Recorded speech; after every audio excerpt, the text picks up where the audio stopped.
আসসালামু আলাইকুম ভিউয়ার্স, আপনারা সবাই কেমন আছেন? আমি তো আলহামদুলিল্লাহ ভালো আছি। চলে আসলাম আপনাদের মাঝে আরেকটি নিউ ভিডিও নিয়ে। আজকে আমি আপনাদের সাথে শেয়ার করব সুজির মালাই হালুয়া রেসিপি নিয়ে। ঘরে থাকা সামান্য কিছু উপকরণ দিয়ে বানিয়ে ফেলুন এই মজাদার ডেজার্টটি। তার জন্য যা যা উপকরণ লাগছে নিয়ে নিলাম এখানে সবকিছু। এখানে আমি নিয়ে নিয়েছি 3 কাপ পরিমাণে গরুর দুধ, নরমাল টেম্পারেচারে থাকা। আপনারা চাইলে গুঁড়ো দুধ দিয়ে করতে পারেন, সেক্ষেত্রে 3 কাপ পানির সাথে পরিমাণ মতো গুঁড়ো দুধ মিশিয়ে নেবেন। নিয়ে নিলাম হাফ কাপ পরিমাণে চিনি। এখানে নিয়ে নিলাম 3-4 চামচ পরিমাণে কাস্টার্ড পাউডার। এখানে নিয়ে নিয়েছি 2 টেবিল চামচ পরিমাণে সুজি। নিয়ে নিলাম সামান্য পরিমাণে লবণ। লবণটা আমার ভালো লাগে মিষ্টি জিনিসের সাথে সামান্য একটু লবণ দিলে, আপনারা চাইলে স্কিপ করবেন। নিয়ে নিলাম 1 কাপ পরিমাণে পানি। এখন আমি কাস্টার্ড পাউডারটা গুলিয়ে নেব। একসাথে পানি দিতে যাবেন না, অল্প অল্প করে দিয়ে মিশিয়ে নেবেন। আমার ভিডিওগুলো যদি আপনাদের ভালো লেগে থাকে অবশ্যই আমার চ্যানেলটা সাবস্ক্রাইব করে দিবেন, লাইক কমেন্ট শেয়ার করে দিবেন, যেন সামনের দিনগুলো আমি আরও সুন্দর সুন্দর ভিডিও নিয়ে আপনাদের সামনে হাজির হতে পারি। ভুল ত্রুটি হলে অবশ্যই ক্ষমা দৃষ্টিতে দেখবেন। কাস্টার্ড পাউডারটা গোলানো হয়ে গেছে। এখন আমি চুলায় একটি পাত্রে দুধ বসিয়ে দিলাম। এই তো দুধটা বলক চলে এসেছে। এখন অনবরত নাড়তে হবে যেন সর বসে না যায়। এই পর্যায়ে দুধটা কোনো ঘন করার প্রয়োজন নেই, জাস্ট ফুটে গেলেই হবে।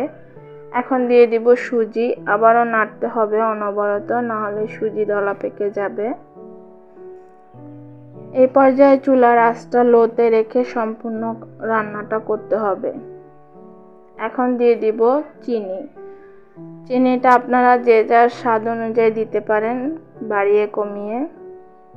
আমি এখানে হাফ কাপ পরিমাণে দিয়েছি। এখন ভালো করে নেড়ে চিনিটা গলিয়ে নিতে হবে। দিয়ে দিব লবণ।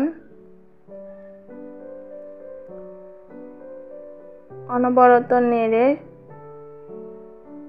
ভালো করে মিশিয়ে নেব।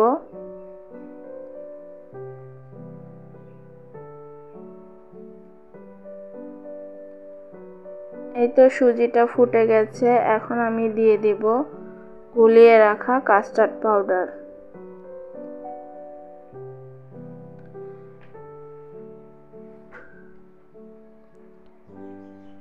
এই তো দিয়ে দিলাম। এখন অনবরত নাড়তে হবে যেন কাস্টার্ড পাউডারটা দলা পেকে না যায়, কারণ কাস্টার্ড পাউডার দেওয়ার সাথে সাথেই ঘন হয়ে আসবে। ভালোভাবে নাড়তে হবে যেন নিচে ধরে না যায়।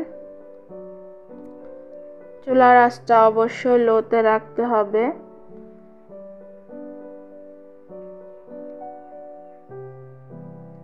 এই পর্যায়ে আপনারা মিষ্টিটা চেক করে নেবেন।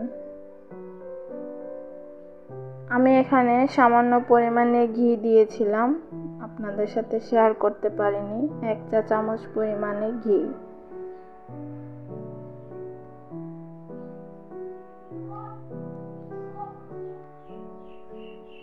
আমি এটার ঘনত্বটা আপনাদেরকে দেখাচ্ছি, ঠিক এরকম হবে ঘনত্বটা।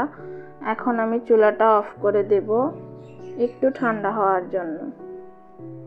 দেখতেই পাচ্ছেন আমি একটা পাত্রে নিয়ে নিলাম, সামান্য একটু ডেকোরেশন করেছি। আপনারা যার যেমন ইচ্ছে অনুযায়ী করে নিতে পারেন। অবশ্যই করবেন মজাদার এই রেসিপি।